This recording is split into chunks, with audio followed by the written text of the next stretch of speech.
cerita Ibu Dia ini dari Papua sudah saya baca ya ceritanya. Jadi Ibu Dia ini bercerita putranya itu sampai bolak-balik ke rumah sakit, katanya sirosis, ternyata enggak.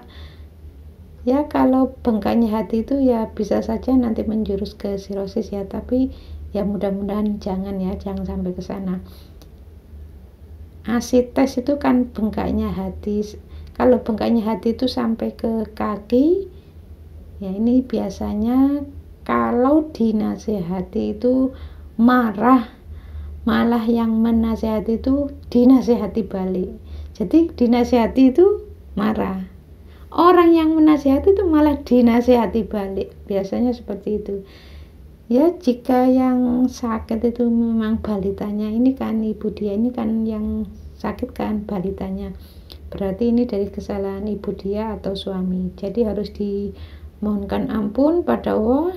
Jika bengkak hati itu disebabkan karena kesalahan suami atau istri, ya Allah, jika bengkak hatinya anak saya disebabkan karena kesalahanku, ampuni dosa-dosaku ya Allah. Ya Allah, sembuhkanlah hatinya anakku agar jadi normal kembali. Jadi itu awal mulanya memang dari situ. Jadi siapapun kalau dinasihati itu dengarkan, kalau baik dengarkan dan patuhi, kalau tidak baik ya tetap didengarkan tapi tidak untuk dipatuhi. Jadi Allah itu mengajarkan seperti itu, ada ayatnya jelas kok. Hendaklah kamu nasihat menasehati, itu artinya kita ini harus menasehati orang dan harus mau menerima dinasehati orang. Jadi siapapun kalau dinasehati itu marah, malah berbalik menasehati orang yang menasehatinya, yaitu nanti bisa menyebabkan asites, yakni bengkaknya hati. Ini kalau terus menerus ya melakukan seperti itu, ini lama-lama nanti banyak cairan. Makanya kalau di kedokteran ya biasanya ya cairannya itu ditampung ya, dikeluarkan ya, terus ada lagi seperti itu sampai beberapa botol ya. Caranya kalau pingin sembuh ya normal kembali, tidak mengalami seperti itu, ya harus dimohonkan ampun di titik itu. Ini ada pertanyaan dari Bapak Junaidi, Kabupaten Subang. Bunda, sebelah tangan saya kanan dan kaki saya yang sebelah kanan ini mati, tidak bisa bergerak, mati rasa, tidak bisa bergerak, tapi yang bergerak itu hanya yang sebelah kiri. Sudah dibawa ke rumah sakit, dapat 1 bulan, terus sembuh, kambuh lagi. Mohon solusinya. Ini insya Allah Pak ya, awal mulanya memang dari jengkel yang tersimpan bertahun-tahun.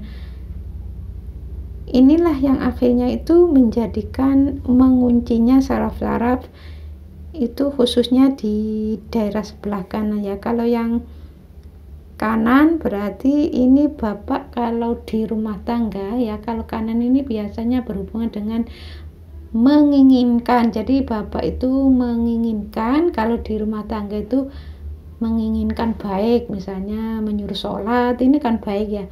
Menginginkan istri, anak itu melakukan sesuatu yang baik, tapi nasihat Bapak ini tidak dipatuhi, terus Bapak itu jengkel. Nah, kalau sudah tahu ya sebab-musababnya, mulai sekarang harus belajar tidak jengkel lagi ya Pak ya. Jangan marah, karena marah itu sifatnya setan. Kalau dinasehati terus istrinya tuh masih belum bisa melaksanakan, istrinya atau anaknya masih belum bisa melaksanakan, ya Bapak nggak usah jengkel. Terus menerus harus dinasehati, tapi nggak usah jengkel. Anak itu kan ujian bagi Bapak. Sungguh kami ciptakan kamu ujian bagi yang lainnya. Apakah kamu bersabar? Ini firman Allah.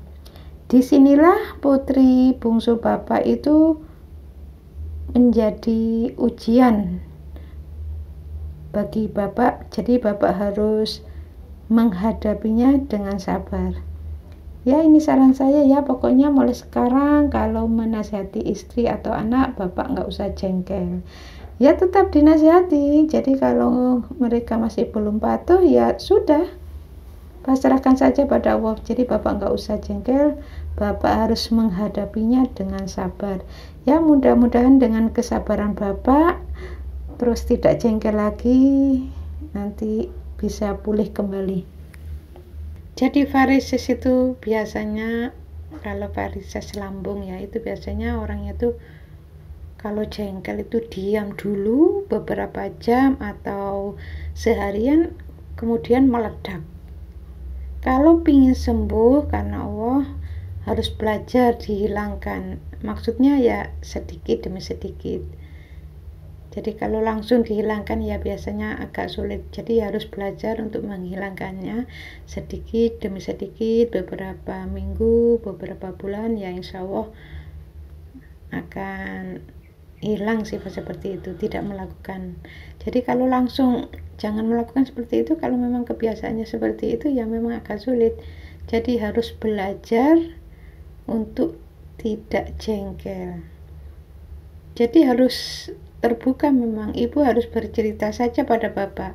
Pak, sampean itu jangan gini toh Pak, gini disebutkan penyebab kejengkelan ibu itu apa, harus diceritakan ke Bapak. Jadi insya Allah kalau ibu ini mau bercerita pada Bapak, terus Bapak itu nanti bisa merubah sikapnya yang selama ini menjadikan ibu itu jengkel, ya insya Allah varises lambungnya itu akan normal kembali, akan sehat ya. Mudah-mudahan setelah memperbaiki akhlak ini diberikan kesembuhan oleh Allah Ta'ala. Jadi selain memperbaiki akhlak, ada doanya juga ya. Ya Allah, jika varises lambungku ini disebabkan karena aku sering jengkelnya itu sampai beberapa jam atau seharian, kemudian aku marah. Jika itu salah dan dosa di hadapanmu, ampuni dosa-dosaku. Jadi doanya seperti itu. Dan sembuhkanlah aku ya Allah dari varises lambung. Jin itu ada dua macam, jin sifat dan jin ilmu. Jadi jin itu punya peluang untuk merusak organ tubuh manusia. Jadi misalnya orang itu pemarah, akan dimasuki oleh jin sifat yang sifatnya itu pemarah. Jadi jin yang sifatnya sombong akan masuk ke tubuh orang yang sombong. Begitu orang itu sudah tobat, mohon ampun pada Allah, tidak sombong lagi, jin yang sifatnya sombong itu akan keluar. Jadi jin itu peluang masuknya itu sangat mudah dan keluarnya pun juga mudah. Begitu orang itu sudah tobat lillahi ta'ala, mohon ampun pada Allah, tidak pemarah lagi, jin yang sifatnya pemarah itu akan keluar.